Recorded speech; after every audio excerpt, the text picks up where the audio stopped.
ఏంటి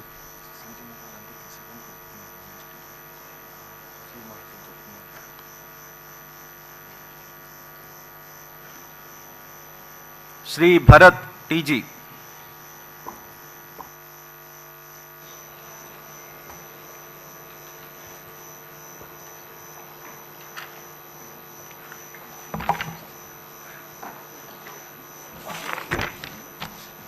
టీజీ భరత్ అనే నేను శాసనసభ సభ్యునిగా ఎన్నికైనందున శాసనం ద్వారా నిర్మితమైన భారత రాజ్యాంగం పట్ల నిజమైన విశ్వాసం, విధేయత చూపిస్తానని, భారతదేశ సార్వభౌమాధికారాన్ని, సమగ్రతను కాపాడుతానని, నేను స్వీకరించబోయే కర్తవ్యాన్ని శ్రద్ధాశక్తులతో నిర్వహిస్తానని దైవ సాక్షిగా ప్రమాణం చేస్తున్నాను.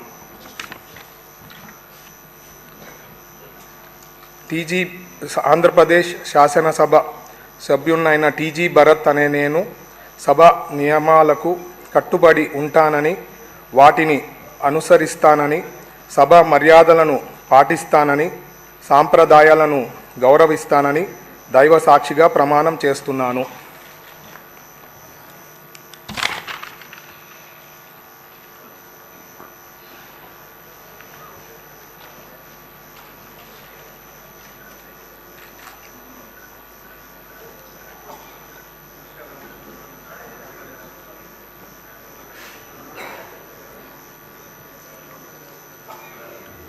శ్రీ దుర్గేష్